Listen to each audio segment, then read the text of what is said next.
Many of the things you did are being undone by them. And what do you think of their current actions?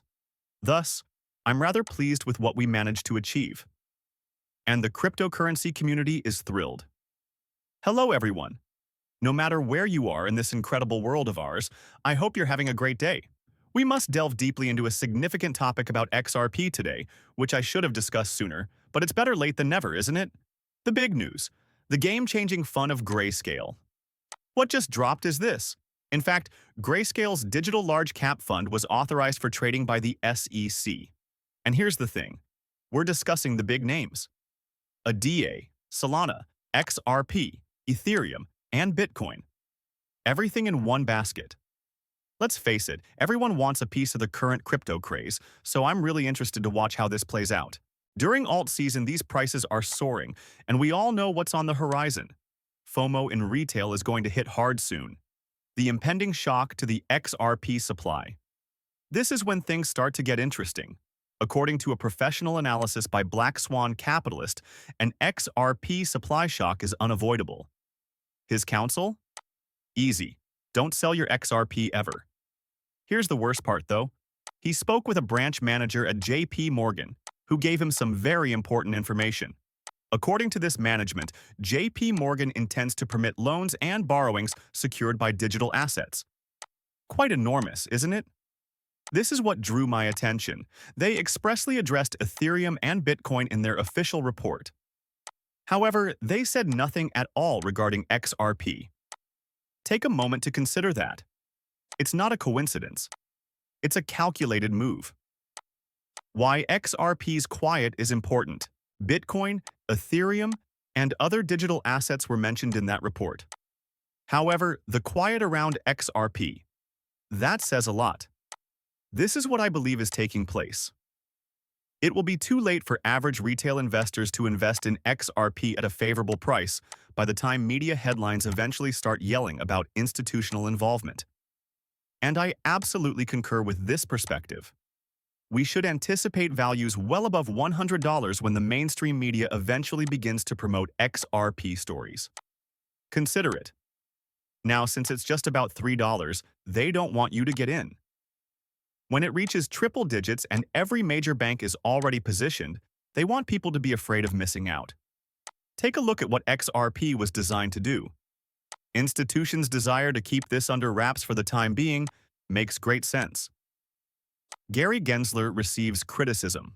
Speaking of folks attempting to keep this place to themselves, Gary Gensler recently suffered a severe blow on CNBC. Many of the things you did are being undone. And what do you think of their current actions? Thus, I'm rather pleased with what we managed to achieve. The crypto community is thrilled to see him there and to have you gone. In retrospect, do you believe that was the appropriate decision? I believe so. As you can see, the United States is experiencing a surge in innovation and leadership in this area, and a significant increase in funding. In terms of public interest, there might be more capital. The general public is intrigued. I understand. Well, however, for investors, do you believe that what they're doing is dangerous? Set Bitcoin aside. However, the majority of other tokens have no connection to any fundamentals. What are the goods? What are the revenues? What are they selling? And so forth, as Warren Buffett would say. Furthermore, he continues to promote the absurd claim that just Bitcoin is not a secure. He seems unable to control himself. He must infiltrate Bitcoin into every discussion while attempting to obscure everything else. Here's the problem, though. In reality, Gary Gensler kept the playing field utterly unlevel. Now that we're at last on equal footing, it's obvious how much he damaged the cryptocurrency industry as a whole. See what this specialist thought about it. Do you think that because the market is clear and people aren't always looking over their shoulder, we'll see a huge invention boom? Yes, without a doubt.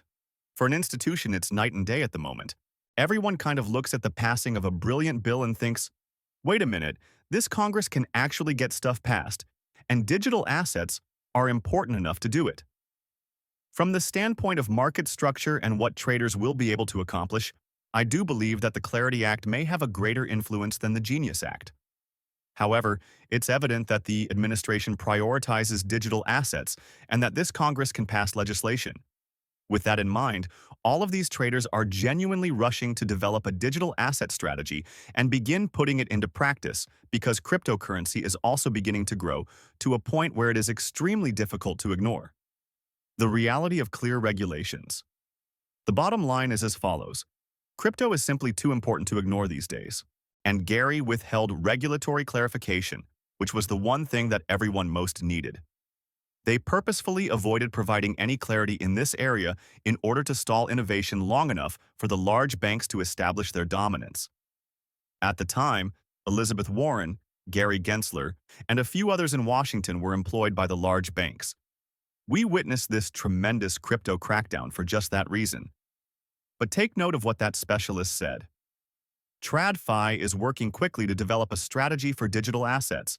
These days, all of these important institutions want to work with digital assets, the real nature of the banking system. This is a sobering reality check from Johnny Deaton.